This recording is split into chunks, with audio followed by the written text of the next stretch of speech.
여러분, 몬테크리스토 백작 좋아하시나요? 이 작품에는 정말 가슴을 울리는 장면들이 많죠. 그런데 오늘 우리가 함께 볼 이 장면은요, 아마 그 중에서도 가장 숨막히는 순간일 겁니다. 죽음이란 약속이 사랑의 깊이를 재는 마지막 시험이 되는 바로 그 장면으로 들어가 보시죠. 자, 보세요. 친구의 품에 안겨 죽으러 왔습니다. 이 한마디로 시작합니다. 모든 걸 잃어버린 한 젊은이 막시밀리앙의 정말 절박한 외침이죠. 첫 번째 파트, 심판의 날의 한 약속입니다. 몬테크리스토 섬에서 드디어 빚을 갚을 시간이 왔어요. 배경은 정말 세상과 딱 단절된 거의 신화 속이나 나올 법한 섬, 바로 몬테크리스토 섬입니다. 거기서도 백작의 비밀 동굴안, 바로 이곳에서 운명적인 약속이 이제 곧 지켜지려고 합니다. 날짜는 10월 5일. 그냥 평범한 날이 아니에요, 이게. 왜 중요하냐면요. 백작이 그 슬픔에 잠긴 막시밀리앙에게 아주 엄숙한 약속을 한 지 딱 한 달이 되는 날이거든요. 말 그대로 심판의 날인 거죠. 그 약속이 뭐였냐? 한 달이 지났는데도 그 슬픔이 도저히 가시지 않으면 마지막으로 가는 즐거운 길을 열어주겠다. 바로 이거였습니다. 와, 이게 그냥 죽음을 도와주겠다는 차원이 아니고요.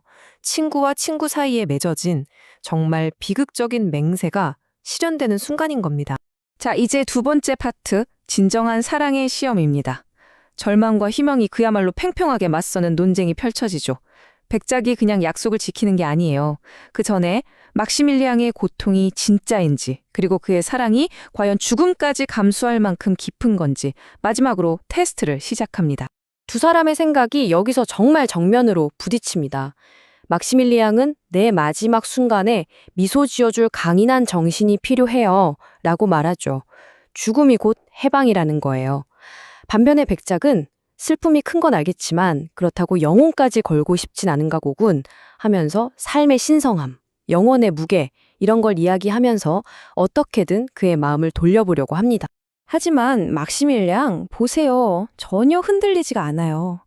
발랑틴을 향한 사랑이 얼마나 깊었으면 죽음에 대한 두려움조차 이미 넘어선 거죠. 그에게 죽음은 이제 그냥 평온하고 달콤한 잠, 그 이상도 이하도 아닌 겁니다. 세 번째 파트, 상자 속의 선택. 부제가 흥미롭죠? 왕에게나 어울릴 법한 독. 네, 이제 백작은 그의 진심을 확인했습니다. 더 이상 시험할 게 없어요. 이제 마침내 약속했던 그 선물을 꺼내야 할 시간입니다. 근데 백작이 이걸 그냥 꺼내는 게 아니에요. 아주 의식처럼 천천히 진행합니다. 먼저 숨겨진 벽장을 열어요. 그리고 거기서 아주 아름답게 조각된 은상자를 꺼냅니다. 끝이 아니죠. 그 상자를 여니까 안에 더 작은 황금 상자가 또 있어요. 그리고 마침내 그 상자에서 녹색의 좀 기름져 보이는 물질을 한 숟가락 딱 떠냅니다. 이 과정 자체가 정말 숨막히지 않나요? 마치 신성한 의식을 치르는 것처럼 보이면서 긴장감을 최고조로 끌어올리죠.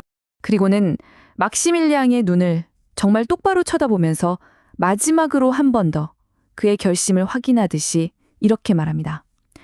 이것이 당신이 원했던 것이고 내가 주기로 약속했던 것이오. 네 번째 파트, 녹색 반죽을 삼키다. 부제처럼 이제 정말 돌아올 수 없는 강을 건너는 순간입니다.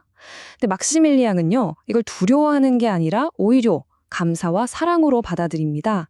심지어 백작이 함께하려는 듯한 제스처를 취하니까 그걸 말려요. 안 돼요, 백작님은 사랑과 희망이 있으니 죽으면 그건 죄가 됩니다. 하면서 자기 길은 오롯이 혼자 가야 한다고 선을 딱 긋습니다. 그리고 이렇게 말하죠.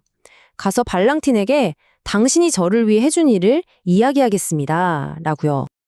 그리고 정말 천천히 아주 조금의 망설임도 없이 그 신비로운 물질을 삼킵니다. 네, 약속은 이렇게 지켜졌습니다. 마지막 파트입니다. 기적 속으로 사라지다. 감각이 그를 배신하기 시작하는데 여러분, 이야기는 여기서 끝나지 않아요.